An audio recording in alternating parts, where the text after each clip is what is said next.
नमस्कार, मैं हर्षित तिवारी अभय न्यूज के 30 जून बुधवार शाम के बुलेटिन में आप सभी का स्वागत करता हूं। आइए देखते हैं दिन भर की ताजा खबरें। इस बुलेटिन के प्रायोजक हैं आर के निवास बाय आर के डेवलपर्स। शानदार घर खरीदें अब अपने बजट में।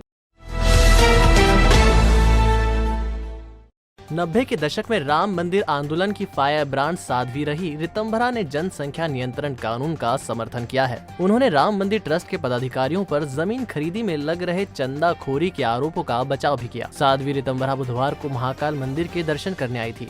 महाकाल मंदिर परिसर में ही उन्होंने मीडिया से बात की। साध्वी जी ने कहा कि बढ़ती जनसंख्या देश के लिए सबसे बड़ी परेशानी है। बढ़ती जनसंख्या के कारण अस्पताल, स्कूल और सड़कें कम पड़ रही हैं। अगर अभी जनसंख्या नियंत्रण नहीं की तो आने वाला समय बिल्कुल डायनासोर काल जैसा होगा, जब लोग बचने के लिए एक दूसरे को मारने लगेंगे। अयोध्या में बन रहे राम मंदिर के लिए खरीदी जा रही जमीन में हो रही कथित गड़बड़ी पर उन्होंने ट्रस्ट पदाधिकारियों का बचाव किया। साध्वी जी ने कहा कि ट्रस्ट का काम देख रहे लोग समयदानी हैं और ये चंदाखोरी नहीं कर सकते।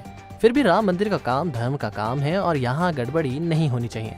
पूर्व मुख्यमंत्री दिग्विजय सिंह के नरेंद्र मोदी को सत्यानाशी बताए जाने पर साध्वी जी ने इसे राजनीतिक कहकर कुछ भी कहने से इनकार कर दिया। इससे पहले साध्वी ने महाकालेश्वर मंदिर में सुबह दर्शन किए। हरसिद्धि मंदिर में भी वह दर्शन के लिए गई। आखिर में उन्होंने चारधाम मंदिर में दर्शन किए। मनोकामना है कि पूरा देश जो है स्वास्थ्य को प्राप्त करे, कोरोना की महामारी विदा हो और हमारे देश की जो आर्थिक गतिविधियों में अवरोध हैं वो दूर हों। एक और कामना है कि अफवाह फैलाने वालों का हृदय शुद्ध करो प्रभु, ताकि सभी लोग वैक्सीनेशन करें और एक कवच अपने ऊपर धारण करें। भगवान की कृपा का भी होता है और बाकी औषधियों का और दवाइयों का भी होता है। दूसरी, मैं ईश्वर से कामना करती हूँ कि सनातन की ध्वजा ऐसे ही फहराती रहे, क्योंकि भगवान के चरणों में आकर उनका दर्शन करके जो आंतरिक प्रसन्नता मिलती है वो सारे संसार को पाके भी प्राप्त नहीं होती।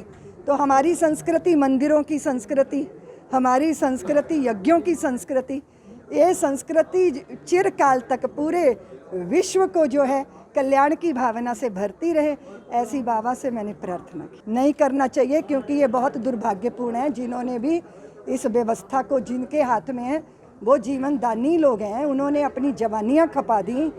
पढ़े लिखे लोगों ने अपनी ऐशनाओं को जिंदगी नहीं दी, देश धर्म को समर्पित कर दिया अपना सर्वस्व। और 2-2 रुपये, 10-10 रुपये, 11-11 रुपये, 1100 रुपये वो रुपये थोड़ी हैं, वो तो श्रद्धा निधि हैं। और उसके साथ खयानत कैसे की जा सकती है और कैसे करने दी जा सकती है। इसलिए इस तरह की अफवाहें फैला के इस पवित्र कार्य में अवरोध पैदा करना और लोगों में भ्रांतियाँ फैलाना, ये विघ्न संतोषियों का काम है और हर युग में वो रहे हैं। लेकिन ये बात सत्य है कि जब सूर्य का उदय होता है तो अंधेरे की कोई सत्ता बचती नहीं है, झूठ के पैर नहीं होते। देखो, राजनीतिज्ञों की भाषा तो अब उसके बारे में क्या बात करें। सत्यानाशी कौन है और इस देश को बनाने वाला कौन है, हम सब जानते हैं। इस देश के विरुद्ध षड्यंत्र रचने वाला कौन है और इस देश के को निर्मित करने के लिए मंत्र रचने वाला कौन है, ये तो अब सारा समाज जान गया है ना। जनसंख्या कानून बहुत ज़रूरी है इस देश में, नहीं तो डायनासोर जैसे आपस में ही खा गए थे एक दूसरे को। जनसंख्या का जो दबाव है ना, आप सड़कें बना लो, अस्पताल बना लो, विद्यालय बना लो, जितने मर्जी इंफ्रास्ट्रक्चर खड़े कर लो, लेकिन जनसंख्या के इस विस्फोट को जब तक रोका नहीं जाएगा तब तक हर व्यक्ति को उचित सुविधाएं, जिस तरह का देश के अंदर स्वास्थ्य सेवा, सुरक्षा सब होनी चाहिए, ये मुश्किल होगा। ये तो बहुत शुभ है और इसकी चर्चा पहले ही होनी चाहिए, अब होना शुरू हुई है तो निश्चित रूप से ये कार्य होना बहुत जरूरी। पेट्रोल डीजल की कीमत क्या बढ़ी, लोग अब इसकी चोरी पर उतर आए हैं। दशहरा मैदान की कृष्णा डेयरी के पास एक युवक 2 बुलेट मोटरसाइकिल से पेट्रोल की चोरी करता कैमरे में कैद हुआ है। ब्लू जीन्स और लाइनिंग की शर्ट पहना युवक पहले सिल्वर रंग की बुलेट मोटरसाइकिल से आधी बोतल पेट्रोल निकाल रहा है, फिर वह लाल रंग की बुलेट से बोतल में पेट्रोल निकाल रहा है। इस बीच वह लोगों से बचने के लिए दोनों वाहनों के पीछे छिपने की कोशिश भी कर रहा है। बाद में वह पेट्रोल से भरी बोतल लेकर एक कार की तरफ बढ़ता दिख रहा है। हम आपको बता दें कि बुधवार को उज्जैन शहर में पेट्रोल की कीमत 107 रुपए 51 पैसे थी। यह अब तक की सर्वाधिक कीमत है। ऐसे में आम आदमी का ईंधन का खर्च बेहद बढ़ गया है और उसका गुजारा बेहद मुश्किल से हो रहा है। आदिवासी परिवार के 5 सदस्यों की जघन्य और बर्बर हत्या के विरोध में बुधवार को गोंडवाना गणतंत्र पार्टी ने इंदौर बैतूल नेशनल हाईवे जाम कर दिया। पार्टी ने आरोपियों को फांसी की सजा देने के साथ नेमावर थाना प्रभारी को निलंबित करने की मांग की। गोंगप्पा ने पीड़ित परिवार के एक सदस्य को सरकारी नौकरी एवं 1 करोड़ रुपए की आर्थिक मदद देने की भी मांग की है। करीब 3 घंटे तक हाईवे जाम रहा। गोंगप्पा ने समाज की धर्मशाला से रैली निकाली। बस स्टैंड होते हुए रैली नेमावर पुलिस थाने पहुंची। इसमें बड़ी संख्या में आदिवासी समाज के लोग शामिल थे। ये पुलिस एवं प्रदेश सरकार के खिलाफ नारेबाजी कर रहे थे। रैली के कारण इंदौर बैतूल नेशनल हाईवे पर लंबा जाम लग गया। करीब 3 घंटे तक कार्यकर्ता हाईवे घेरे रहे। पार्टी के राष्ट्रीय महासचिव बलवीर सिंह तोमर ने एएसपी के सामने अपनी मांग और बात रखी। एएसपी ने लोगों को आश्वस्त किया कि आरोपियों को कठोर से कठोर सजा दिलाई जाएगी। शासन प्रशासन से भी सहायता राशि परिवार को दी जाएगी। पार्टी के लोगों ने नेमावर थाना प्रभारी को निलंबित करने की मांग भी रख दी। प्रदर्शन में पूर्व मंत्री सज्जन सिंह वर्मा, युवक कांग्रेस के प्रदेशाध्यक्ष विक्रांत भूरिया, पूर्व विधायक कैलाश कुंडल, हरदा के पूर्व विधायक आर.के. दोगने भी पहुंचे। गौरतलब है कि नेमावर में आदिवासी समाज की रूपाली कास्ते और उसके परिवार के 4 सदस्यों की हत्या उसके प्रेमी सुरेंद्र सिंह चौहान ने अपने 6 साथियों के साथ मिलकर कर दी थी। उसने शव खेत में 12 फीट गहरा गड्ढा खोदकर गाड़ दिए थे। कुछ आताताई लोगों ने 5 लोगों की जघन्य हत्या करके क्या क्या कृत्य उन लोगों ने किया, ये कल्पना करके शरीर के रोंगटे खड़े हो जाते हैं। जहाँ अहिंसा परमो धर्म का नारा लगता हो, जहाँ उस परिवार को जहाँ संरक्षण की आवश्यकता थी, उल्टे उस परिवार को मौत के मुख में ढकेल दिया। क्या क्या अत्याचार किए ये तो वो ऊपर वाला जानता है, और जो हमारे भाई बहन असमय मृत्यु के मुख में गए वो जानते हैं। मेरा पुलिस प्रशासन से ये कहना है, शिवराज चौहान से ये कहना है, देख भैया शिवराज, खूब मामा बन लिया प्यारे, कंस मामा मत बन, शकुनी मामा मत बन, असली मामा बन जा, जहाँ अपने भांजे और भांजियों की रक्षा का दायित्व, भले तूने नकली दायित्व लिया हो, लेकिन एक बार तो दायित्व निभा दे। इन अबोध बच्चों को, परिवार को 1 करोड़ रुपया कम से कम मुआवजा मिलना चाहिए। जब तक हमें लिखित में सील साइन के साथ हमें चीजें नहीं मिलेंगी, जब तक हम किसी प्रकार से अपने इस आंदोलन को हम लोग स्थगित नहीं करेंगे। और दूसरी चीज़, हमारे यहाँ पर प्रशासन ने हमारी जो बात मानी है कि कल जो है तो 12 बजे तक 8.5 लाख रुपए पाँचों इनके अकाउंट में पहुँचा दिया जाएगा। हमने जो फास्ट ट्रैक कोर्ट की मांग की थी वो प्रशासन ने मांग लिया, उसके लिए व्यवस्थित कर दिया है। हमने आरोपियों को जो है क्या बोलते हैं इंदौर जेल में रखने के लिए बोला था, उसको मान लिया है। परिवार के लिए एक आवास के लिए हमने बोला था, उसको भी मान लिया है। 3 करोड़ रुपए के लिए हमने उसके लिए भी लिखित में इन्होंने दिया है, प्रस्ताव बना के शासन के लिए भेज रहे हैं। ऐसे करके जो भी हमने मांगे मानी, जैसे आरोपी हैं उनको इंदौर में रखा है उसके लिए, और जो भी हमने 14 मांगे मानी थी वो मांगों को प्रशासन ने हमें लिखित में दिया हुआ है। अगर हमारी ये मांगे नहीं मानी जाती हैं तो आने वाली 5 तारीख को हम लोग पूरे देश में बहुत बड़ा आंदोलन करने जा रहे हैं। और हमने सबसे प्रथम मांग की थी, जो विवेचना अधिकारी यहाँ का है, क्या बोलते हैं आपके थाना प्रभारी सेंगर जी, उनको तत्काल प्रभाव से यहाँ हटाया जाए, क्योंकि वो ये अपने दामाद के जैसे जो है उस अपराधी को अपने साथ लिए घूम रहे थे, और वही अपराधी ने 5 लोगों की हत्या करके बलात्कार करके उनको गाड़ दिया था। स्मार्ट सिटी के महाकाल मंदिर विस्तारीकरण योजना के विरोध में बुधवार को 70 मीटर के दायरे में आ रहे 11 मकान में रहने वाले और दुकान संचालित करने वालों ने मोर्चा संभाला। ये लोग कलेक्टर से मिले और अपना व्यवसाय और मकान खोने का दर्द बताया। रहवासियों और व्यापारियों ने कहा कि योजना से सीधे 250 परिवार प्रभावित होंगे। इनसे जुड़े 5000 लोगों की रोजी रोटी पूरी तरह खत्म हो जाएगी। बृहस्पति भवन में कलेक्टर आशीष सिंह से मिलकर रहवासियों ने अपनी पीड़ा बताई। रहवासियों ने बताया कि स्मार्ट सिटी प्रशासन 70 मीटर के दायरे के 11 मकानों का अधिग्रहण करने जा रहा है। इन मकानों में 28 दुकानें संचालित होती हैं और हर दुकान से 20 से ज्यादा लोग सीधे सीधे जुड़े हैं। इसी तरह इन मकानों में रहने वालों को भी रहने की दिक्कत हो जाएगी। महाकाल मंदिर के सामने दुकान संचालित करने वाले मयंक तिवारी ने कलेक्टर को बताया कि इन सभी का व्यवसाय खत्म हो जाएगा और उनके सामने आत्मदाह के अलावा कोई चारा नहीं रहेगा। कलेक्टर ने सभी से कहा कि योजना तो पूरी की जाएगी, लेकिन मकान अधिग्रहित करते समय आप सभी को पर्याप्त मुआवजा दिया जाएगा। कलेक्टर महोदय से आज हमको टाइम मिला था मुलाकात का। उन्होंने हमारा पक्ष सुना। हमने उनको बताया कि विगत 50 से 60 सालों से हम 28 किराएदार दुकानदार वहाँ पर अपना परिवार का वसन कर रहे हैं, पूरा परिवार चला रहे हैं। आज 11 मकानों का जब से चल रहा है विषय पेपरों में आए दिन नपती हो रही है। पूरा व्यापारी हो या रहवासी हो सब सदमे में है। कलेक्टर साहब ने हमको पूरा आश्वासन दिया है कि आपके लिए कुछ उचित निर्णय किया जाएगा, क्योंकि हम 50 से 60 साल पुराने हैं। और कलेक्टर साहब ने ये भी बोला है कि आपको जब जो भी वस्तु स्थिति समय को देखते हुए आपके लिए हम सोचेंगे। उनने हमको पूर्ण रूप से आश्वस्त किया है और मुझे ऐसा लगता है कि कलेक्टर साहब संतुष्ट है हमारी बातों से और हम भी उनकी बातों से संतुष्ट हैं।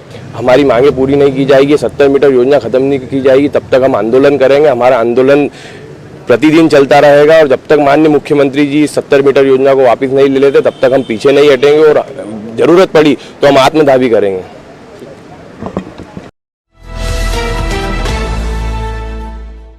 महाकाल टीकरी के 147 मकानों के हटाने का काम देखने बुधवार शाम अचानक कलेक्टर आशीष सिंह एवं एसपी सत्येंद्र शुक्ला पहुंच गए।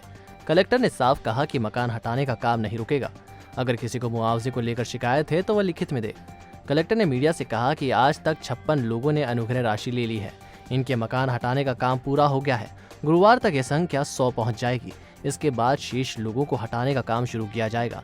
अनुग्रह राशि के भुगतान में गड़बड़ी को लेकर कलेक्टर ने साफ किया कि अगर किसी को शिकायत है तो वह लिखित में दे, उस पर विचार करेंगे। देखिए, इसमें लगभग 40% के आसपास 56 से ज़्यादा मकान लोगों ने खुद ही अपने वो कर लिए हैं, जोड़ लिए हैं और कल तक ये हमारी संख्या जो है 100 के ऊपर पहुंच जाएगी। जो थोड़े बहुत मकान बचेंगे वो परसों किसी भी हालत में परसों तक खाली करा के उनको मुआवजे के संबंध में मेरे द्वारा पहले ही बताया जा चुका है। अगर किसी को कोई शिकायत है, कोई आपत्ति है तो उसका लिखित में हमको आपत्ति दे दें, हम लोग उस पर जरूर विचार करेंगे। लेकिन उसके कारण हमारा जो लोगों के द्वारा डिमोलिशन किया जा रहा है वो नहीं रुकना चाहिए। वो पहले करें, उसके बाद हम लोग आपत्ति पर विचार करके उसके बाद में अगर हम लोगों को लगेगा ठीक है और कागज उनके सभी ठीक ठाक हैं तो निश्चित रूप से इसका मौजूद।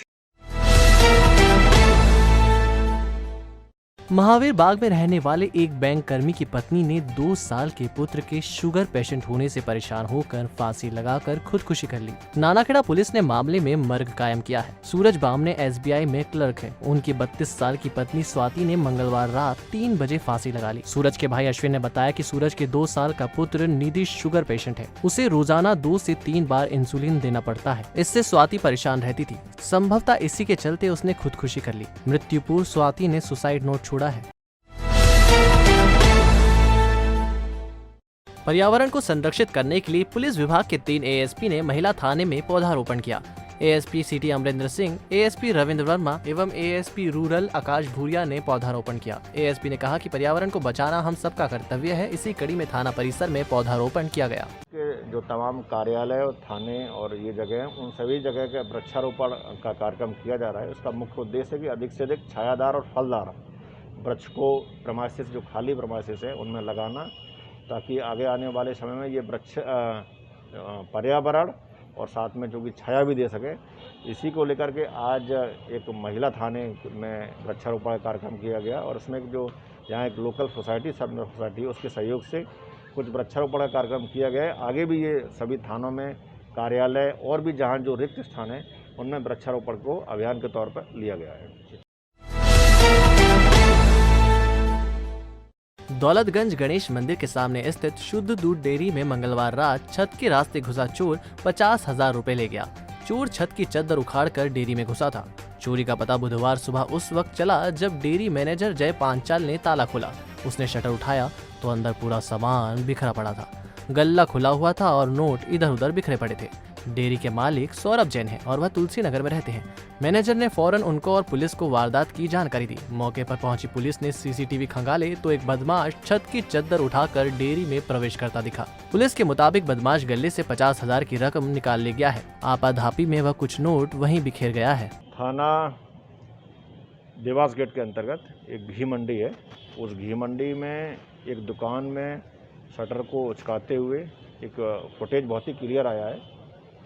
इसमें थाना देवास गेट में एक अपराध भी पंजीबद्ध हुआ है और जो फुटेज के आधार पर जो अज्ञात आरोपी हैं उनको पहचान करने का प्रयास किया जा रहा है। अभी हाल फिलहाल में काफ़ी घटनाएं ऐसी हुई हैं जिनको फुटेज के आधार पर पुलिस ने इसमें सफलता भी प्राप्त की है। शाजापुर में बहन के घर से निमनवासा उज्जैन लौट रही एक युवती ने कायथा थाने के 4 पुलिसकर्मियों पर जबरन परेशान करने का आरोप लगाया है। उसने पुलिसकर्मियों की शिकायत एसपी से की है। दरअसल सपना नाम की युवती बस से उज्जैन आ रही थी। उसकी तबीयत कायथा के पास बिगड़ गई और बस से उतरकर मल्लूपुरा गांव के पास बैठी थी। शाम करीब 7 बजे के दौरान कायथा थाने के 4 पुलिसकर्मी आए और उसे जबरन वाहन में बैठा कर ले गए। करीब 2 घंटे तक वह महिला को यूं ही घुमाते रहे, फिर वह युवती को थाने ले आए। ये पुलिसकर्मी युवती से सवाल पूछते रहे। सपना ने एसपी को चारों पुलिसकर्मियों की शिकायत की है। उल्टी हो रही थी, रास्ते में तो उतर गई थी कायथा में। तो पुलिस वाले आए, 4 लोगों को उठा के ले गए जबरदस्ती। बिना फालतू में क्यों ले गए उठा के, बिन मतलब। पुलिस नहीं थी वहाँ पे, जेंट्स थे और उठा के ले गए। कोरोना वायरस और बैक्टीरिया से बचने के लिए अब आपके शहर में आ गया है माई सेफ्टी कार्ड। ये कार्ड आपको लगातार 30 दिन तक सुरक्षा देगा। माई सेफ्टी कार्ड पहनने से 1 मीटर तक के सभी वायरस और बैक्टीरिया खत्म हो जाते हैं। अब करें अपनी और अपनों की सुरक्षा मात्र 350 रुपए में। संपर्क करें पुरुषोत्तम गोठी 9406522058। रेल विभाग से खुशखबरी देने वाली 3 खबरें आई हैं। रेल मंत्रालय ने उज्जैन, इंदौर एवं खंडवा के बीच चल रही 3 योजनाओं के लिए 333 करोड़ रुपए मंजूर किए हैं। इसमें सबसे ज्यादा 178 करोड़ रुपए उज्जैन इंदौर रेलवे ट्रैक के दोहरीकरण के लिए हैं। ब्रॉडगेज लाइन का यह ट्रैक डबल होने से उज्जैन इंदौर के बीच ट्रेनें तेज गति से दौड़ सकेंगी। साथ ही क्रॉसिंग में लगने वाला समय भी बचेगा। उज्जैन इंदौर रेलवे ट्रैक को कड़छा तक डबल किया जा चुका है, यानी 65 किलोमीटर लंबे ट्रैक के 18 किलोमीटर का हिस्सा डबल हो चुका है। शेष 47 किलोमीटर के हिस्से के लिए मुख्य बजट में केवल 1000 रुपए का अलॉटमेंट किया गया था, जिसे अब बढ़ाकर 178 करोड़ रुपए कर दिया है। इसी तरह इंदौर दाहोद रेलवे ट्रैक के लिए 70 करोड़ की राशि मिल चुकी है। रेल मंत्रालय ने अंबेडकर नगर और खंडवा के बीच बनने वाले ट्रैक के लिए भी 85 करोड़ रुपए की राशि स्वीकृत की है। गौरतलब है कि उज्जैन से इंदौर तक जाने के लिए 2 रेलवे ट्रैक हैं। पहला ट्रैक फतेहाबाद होते हुए इंदौर जाता है। 55 किलोमीटर का यह ट्रैक 2012 से उज्जैन से फतेहाबाद तक ब्रॉडगेज होने के कारण बंद पड़ा है। ऐसे में लोग 65 किलोमीटर वाले उज्जैन से इंदौर के बीच देवास के रास्ते सफर तय कर रहे हैं। इस सिंगल ट्रैक पर यात्री गाड़ियों का दबाव भी खूब है और इनके क्रॉसिंग में समय भी काफी लगता है। इस कारण ट्रैक से गुजरने वाली ट्रेनों को समय भी अधिक लगता है। उज्जैन इंदौर रेलवे ट्रैक का दोहरीकरण होने से समय की काफी बचत होने की संभावना है। माननीय प्रधानमंत्री और माननीय रेल मंत्री के निर्देशन पर चल रहे हैं और उनका उद्देश्य है कि जल्दी से जल्दी ये प्रोजेक्ट पूरे हों। तो अभी 333 करोड़ रुपया इन 3 प्रोजेक्ट के लिए स्वीकृत हुआ है, जो कि इंदौर देवास होते हुए जो उज्जैन का दोहरीकरण का कार्य है उसके लिए, साथ में डॉक्टर अंबेडकर नगर से जो दाहोद लाइन है, नई रेल लाइन है उसके लिए, और साथ में जो एक खंडवा से डॉक्टर अंबेडकर नगर का जो गैस कन्वर्जन है, मतलब छोटी लाइन से बड़ी लाइन में परिवर्तित किया जा रहा है, उसके लिए ये 3 महत्वपूर्ण प्रोजेक्ट के लिए ये 333 करोड़ का रुपया सैंक्शन किया गया है। युवक कांग्रेस विधानसभा के महासचिव पंकज वर्मा के नेतृत्व में स्कूली शिक्षा राज्य मंत्री इंदर सिंह परमार का पुतला फूका गया। दरअसल महामारी के कारण बच्चों की फीस माफ कराने की गुहार लगाने गए अभिभावकों से परमार ने अभद्र व्यवहार करते हुए मरने का सुझाव दिया था। इसके विरोध में युवक कांग्रेस ने परमार का पुतला जलाया। युवक कांग्रेस के जिला अध्यक्ष जितेंद्र सिंह गौड़ ने बताया कि कोविड महामारी के बाद जनता को उम्मीद थी कि सरकार उन्हें राहत देगी, लेकिन सरकार ने राहत के नाम पर पेट्रोल डीजल के दाम बढ़ा दिए। साथ ही प्राइवेट स्कूलों को अभिभावकों से भारी भरकम फीस वसूलने की छूट भी दे दी। फीस समय पर नहीं भरने वाले अभिभावकों से स्कूल स्टाफ अभद्र व्यवहार कर रहा है। ऐसे में जब कोरोना काल में स्कूल के ताले नहीं खुले तो फीस किस बात की ली जा रही है। सम्मान का था, पर जो मध्य प्रदेश शासन के शिक्षा मंत्री इंदर सिंह जी परमार है, जो कि शिक्षा मंत्री बनने का उनका कोई भी दुख नहीं है, उन्होंने कल पालक जी जो वहाँ पहुँचे थे फीस को लेके उनके बंगले पर उनसे अभद्र व्यवहार करके और बच्चों को और पालकों को मरने का कहा।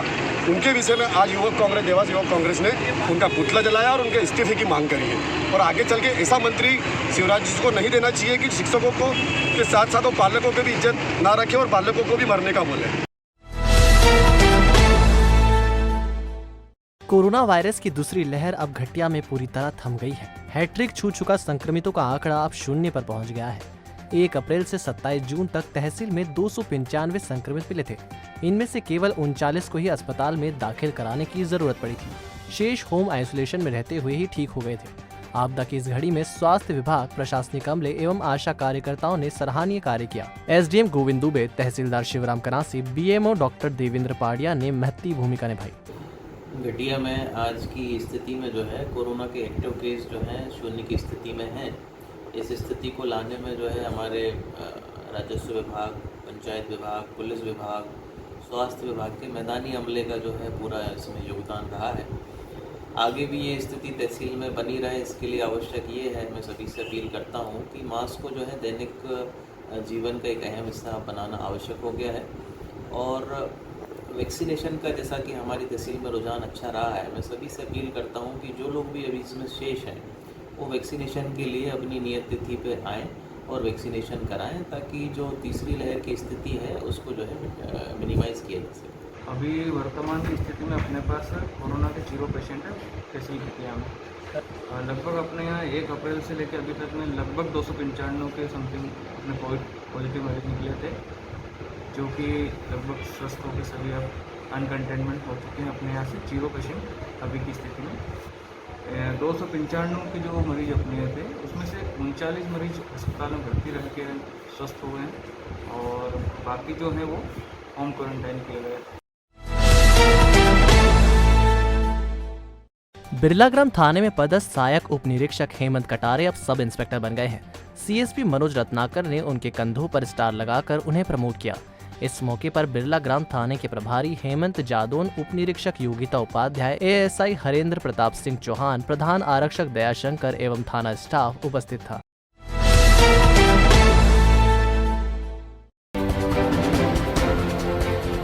भैरवगढ़ जेल के बंदी भूरू खां की उपचार के दौरान मौत हो गई है। उसे उपचार के लिए जिला अस्पताल में भर्ती कराया गया था, बाद में उसे इंदौर भेजा गया था। बारिश का दौर जिले में जारी है। पिछले 24 घंटों में उज्जैन एवं तराना तहसील में बारिश हुई। सबसे ज्यादा 40 मिलीमीटर बारिश उज्जैन और 23 मिलीमीटर बारिश तराना में हुई। 3 जिलों में अब तक 132 मिलीमीटर बारिश हो चुकी है। 11 जुलाई को विश्व जनसंख्या दिवस मनाया जाएगा। इस बार जनसंख्या दिवस को जनसंख्या स्थिरता माह के तौर पर मनाया जाएगा। राज्य विधिक सेवा प्राधिकरण जबलपुर के निर्देश और विधिक सेवा प्राधिकरण उज्जैन के अध्यक्ष NP सिंह के मार्गदर्शन में ADR सेंटर में गुरुवार को विशेष समुदाय के लिए टीकाकरण शिविर आयोजित किया जाएगा। सुबह 10 बजे से होने वाले शिविर में महिला यौनकर्मी, पुरुष यौनकर्मी एवं ट्रांसजेंडर को वैक्सीन लगाई जाएगी। विधिक सेवा प्राधिकरण के सचिव शशिकांत वर्मा ने टीकाकरण शिविर का ज्यादा से ज्यादा संख्या में लाभ लेने की अपील विशेष समुदाय के लोगों से की है। कलेक्टर आशीष सिंह ने बेगमबाग कॉलोनी निवासी सज्जू उर्फ साजिद एवं डीजल उर्फ पहलवान को उनके आपराधिक कृत्य के कारण 1 साल के लिए जिला बदर कर दिया है। जारी आदेश में कलेक्टर ने लिखा है कि ये लोग अगले 24 घंटे में उज्जैन जिले की सीमा से बाहर चले जाएं। और अब चलते चलते दोस्तों, ये जो पोस्टर आप स्क्रीन पर देख रहे हैं ये फ्रीगंज ओवरब्रिज पर लगा है। पोस्टर में एक और प्रधानमंत्री नरेंद्र मोदी का वैक्सीन लगवाता चित्र है, तो दूसरी ओर हमारे उज्जैन के झांकीबाज सांसद अनिल फिरोजिया हाथ जोड़े दिख रहे हैं। पोस्टर पर बड़े बड़े शब्दों में 21 जून से 30 जून तक महा वैक्सीनेशन अभियान का गुणगान किया जा रहा है। हालांकि 21 जून को जिले में रिकॉर्ड तोड़ 1 लाख से अधिक टीके भी लगाए गए। इसका असर 23 जून तक देखा भी गया, जब बड़ी संख्या में लोगों को वैक्सीन लगाई गई। लेकिन 23 जून के बाद आम आदमी में तो वैक्सीन को लेकर उत्साह बरकरार रहा, लेकिन सरकार की व्यवस्था भंग हो गई। आज करीब 5 दिन हो गए हैं और जिले में पर्याप्त वैक्सीन डोज उपलब्ध नहीं है।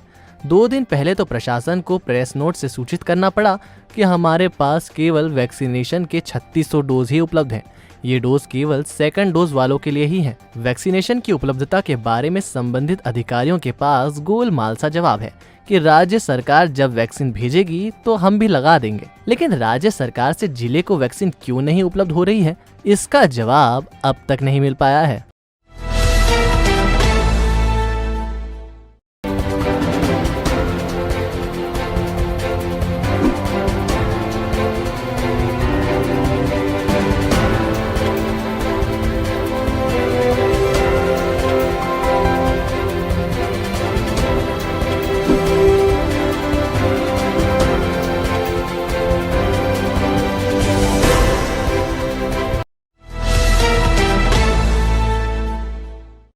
आपने देखा हमारा बुलेटिन। आपको हमारा बुलेटिन कैसा लगा, इसका फीडबैक कमेंट सेक्शन में जरूर दीजिएगा। कल फिर मिलेंगे नए बुलेटिन के साथ। नमस्कार।